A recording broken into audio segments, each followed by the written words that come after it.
Bueno mga kabuinin na Diyos mabalos tabi sa ato na mga sponsors. And good morning amigo. Uy, good morning sa akin na amiga Margie Watimara na ni Paragayo na sana. Baga nang magipaulian gaya din sa akin na amiga nguwan na kapistan o pakanta tabi iya.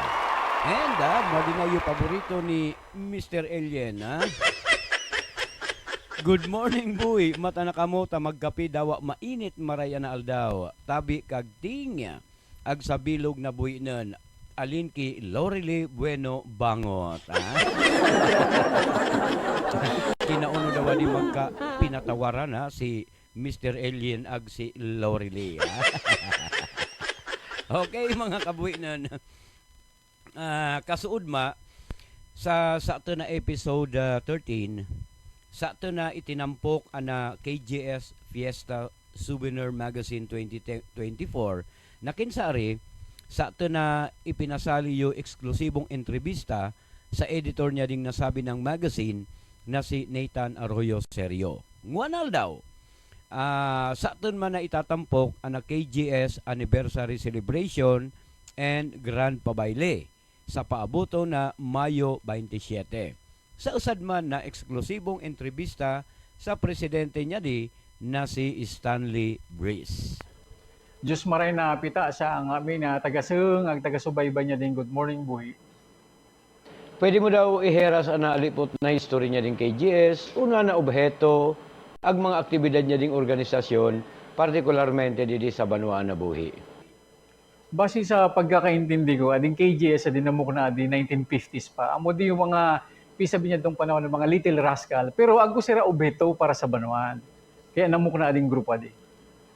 Sa presente nguwan, nagidalagan kita about mga 250 active members. Agko na kaya mga nagpadiskanso na, agko na mga nagda na sa kinaban. But so far, ading pagpo niya din KJS, nagipadakilin na naman kitang miyembro. Kaya open tadi from different walks of life niya mga kababayan tadi di sa buhay. Welcome po kamo mag-member niya din sa atin na grupo. Currently, ang officer tanguan bilang presidente, ako po si Hernani Stanley Breeze, sa atin na vice presidente, si Sherwin Oliva, si secretary ta si Kagawad Gagting Villadares, treasurer si Boyet Serio, auditor si Joven Libardo, PRO si Danilo Siguenza.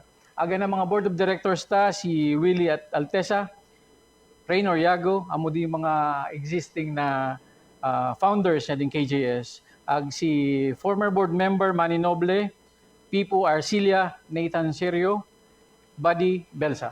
Amo po ang mga set of officers niya na KJS 2023 to 2024. Pres, pwede mo daw iheras sa ato ng mga paraantabay, mga pararangag, ang nagkakapirang insights sa preparasyon napigibo niya ding organisasyon para sa paabuto na anniversary celebration sa Mayo 27. It's been a while na nag-prepare kami mga set of officers para di sa culmination activity niya ding KGS sa May 27, 2024.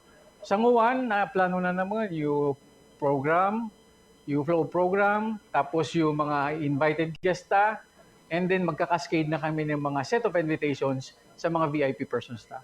And liwat, imbitado ng amin. Pwede mo man daw maipasirip sa amon na press sa mga buinan na tema una magiging ambience niya na selebrasyon sa nguwan, particularmente ang Grand Pabayle. Una bado na susuoto niya ng mga miyembro sa aga bisita. Speaking of ambience, medyo festive kita nguwan, kaugman sana. And since ading panahon ta grabe init, dati yung proposal naman mag-coat and tie, tangaring mas formal. Pero because ag mga request ading mga miyembro, ag mga opisyalis na din ko, anya din KJS, minawot na muna, magsuot na sana kita, lalo na yung mga officers ning Barong Tagalog, bilang pagtauman ning galang sa pambansang kasuotan ta. Ag pangduwa, yung mga invited guest pwede sila magsuot ning business attire or formal attire. Okay. So si Saya na guest speaker o iba pang mga bisita na mag-i-attenderan sa nguwan na taon. Ana guest speaker ta, so far ako kami mga pikitangwa na iimbitaran, but we'll announce very soon. Adi di man sana sa program ni Kagting. Yung mga imbitado tang guest, alin sa mga kaaranitang mga lugar, Naga, kaabot diyan sa Pili, Albay kung ago pa magabot. Basta pi-open po ading okasyon na di bilang pag-celebrar niya na traditional na pigibo niya na KGS ang Grand Pabaili. Sisay po ano magitugtugon na banda o orkestra? Moyay po naungan. Ana nagitugtugon so far, ana nakukuta ading Villafuerte Band, but I'm working out na ago pa kita makukung mga banda na magtugtog nga ring maibalik tayo tradisyon na pigibo niya ding KGS na nagi sarabatan yung banda na malaoy ay pagringgan. So abangan tapuan. Ano pang mga efforts o pigibo niya na KGS tanganing maasigurar ang selebrasyon na maog maaga memorable? Yan. We will make it sure na interong magpunta, guest man, officer man, o kung sisay pa man, welcome kamo didi sa grupo adi. Bilang adi pagtauning unra sa mga kapagalang ginibo ninyo, kapagalang ginibo niya ding grupo adi, ag nga ring matawang kita nga agbay basang na gratifikasyon para sa dirito man. Amo dahil pisabing me time or family time para sa atin. Pwede daw tabing matawan mo kami ng agbay na background about yourself. Kadakal ikabistado to na ikay. And kaya lang ana ako mga nagiunga, si say nga ding presidente niya na KGS, si say nga ding presidente niya na St. Joseph's Academy Alumni Association. Kinbaga sa kuha, pres, bagay kang one kandidata niya, Miss Bui. Please introduce yourself daw. Sige po. Ako po si Hernani Stanley Brice, alin sa simple ag ubring pamilya man. Naginguwa, nag-adal, nagtapos. Ag didi sa buhay, particularmente didi sa SJ, didi ko natuuran, didi ako nakatuod ning maray na kaugalian, ag maray na pag-eskwela. Huwan, natawan man ning chance sa mga pag-abroad, nagtrabaho man sa ibang lugar, nga rin makapagtipon-tipon. After that, nag-emerge na ako dito sa atin, nagpun magnegosyo, and nag-establishar ning mga magkaperang negosyo man. Currently, proud ko man sabihin na Agkukita Foundation na minukna, tangaring makapagtabang mambasang, didi sa mga underprivileged sa mga agin. So far, agko ko didi dosing estudyante sa SJ na pipa-eskwela. And mauyay na feedback ta ading mga ginadi, mga honor students kadaklan. Kaya I'm very proud and amo man adi way ko to give back didi sa buhi na nagtabang sa akin na pinayaba akong maray. Kaya payaba ko na buhi. Unong minsay o legacy apilauman mong iubon niya ding paaboto na KGS Foundation Anniversary sa mga miyembros agsa Banwa na buhi? Simple lang ang message na ating KGS okasyon na din. Ipadagos ta na traditional na pigibo dahil amuman sa na adi nagitaon sa atin ng orgulyo. Simpleng paagi, pabayli, pero pagkamu didiyan na kadakal connection, kadakal network na nabubuo didiyan, nag-i-open na ning dakong possibilities na di mo maintindihan, di mo isung sa rin magaling. Magugulat na lang ika, kadakal lang nagitap sa sayo mo tayo nga because they see the potentials in you.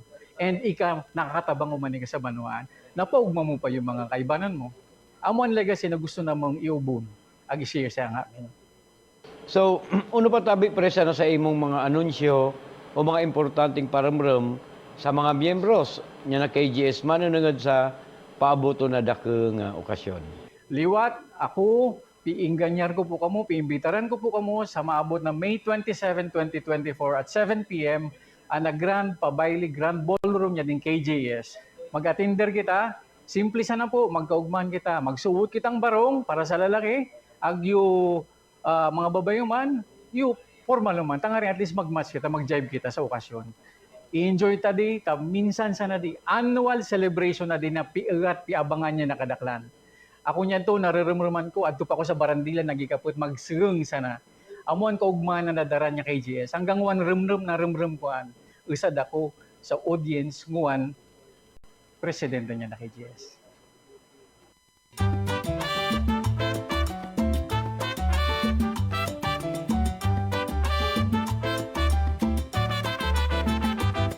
En el amor, todos tenemos una estrella.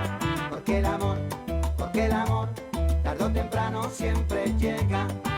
Del cielo cayó una gota, a mis labios fue a parar. Y en ese mismo momento, en ti me puse. puse a pensar.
En el amor, todos tenemos una estrella. Porque el amor, tarde o temprano siempre llega.